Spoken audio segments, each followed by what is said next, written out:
Hello there again, fellow humans, and just recently, the 1.17 update for Minecraft and the 0.6.0 update for Prehistoric Rift are up, are basically out now, and I just thought that I would just do a random let's play around after all of that happened.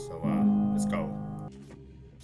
Alright, so my first priority was to obtain some fish treats to tame the new creatures that I've added, the Sarco and the Anomalocaris. The Sarco is just gonna come first, so I just grabbed my fishing rod and then just decided to do some fishing. And boy oh boy, were there so many mega piranhas. Like, I made it so that they would spawn in groups of 8 or more, and that they would also spawn in literally everywhere. Anywhere that has water except for the oceans. Sure, the Sarcos could kill them, but the problem was that I forgot to make it so that their meat can be used to craft fish treats, so I just had to stick to fishing. And once I get enough fish to make 8 fish treats, I'll just go back and make them.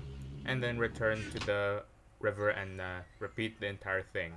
Half a stack is going to be good, for the time being at least. Boy oh boy, the Sarcos were so good at their job. They killed like a ton of mega piranhas, and tons of their loot have been floating around in the river recently, including their loot sacks, and this could lead to some lag sadly, but since I'm basically on a very expensive rig, that's not gonna be kind of an issue for the time being at least. From time to time, I'd end up going into the river to obtain the loot that the mega piranhas would drop, and boy oh boy did I have so many loot sacks, and because they cannot be stacked, I had so much of them that I had to make like a fuck ton of chests just to store them. Eventually, I managed to gather enough fish to make my fish trees, and all I just needed to do was to tame this random Sarco that somehow strayed from the rivers.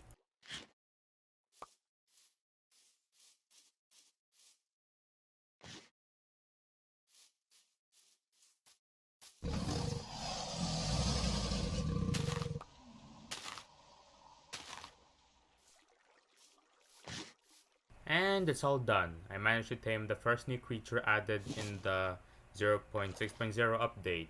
Yay. I then decided to try it out in the nearby river, and it did quite well so far in terms of combat and in swimming speed. Next step was to go to the Nether, and the Nether's really scary, I gotta admit, but I had to brave it anyway. So my main motivation for coming here was to find Nether wart so that I could make some potions which could be useful for later on, especially since I'm planning to find some Anomalocaris to tame.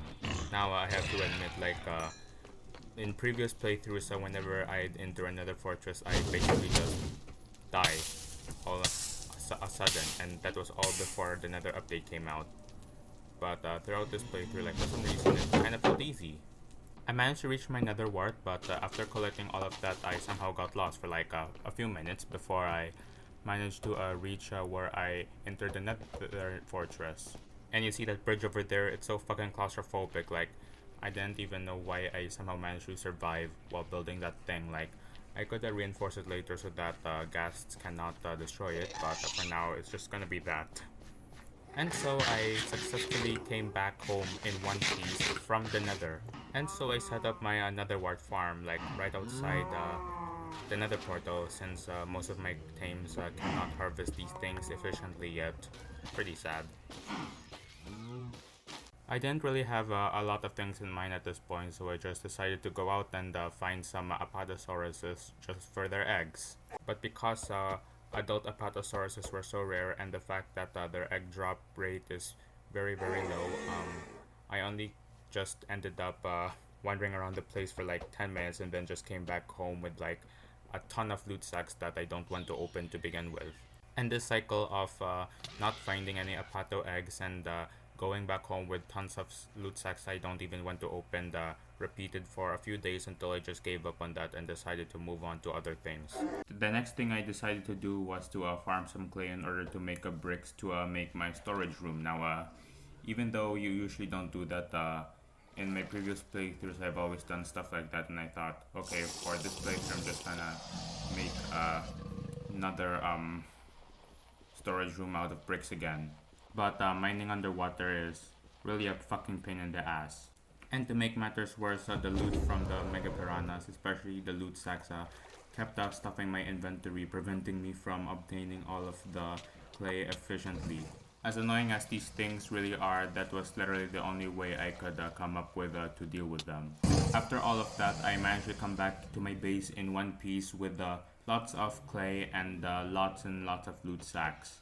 But whatever, I just decided to smelt all of the clay and just either open up the loot sacks or just keep them somewhere else. And while waiting for all of that to smelt, I decided that I should just go mining. And this time, instead of just spelunking that cave, I will start a strip mine. And just like in all my other Minecraft playthroughs, I just start them at Y level 5.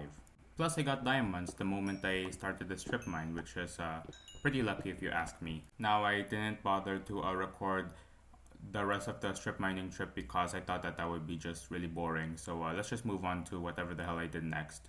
I then decided to go out to try hunting again, and I thought that I would be lucky this time, but unfortunately, though, I died to a random tyrannosaur. That wasn't really fun, but don't worry because I managed to get all my resources back. But anyways, that's all for this somewhat short video, and goodbye for now.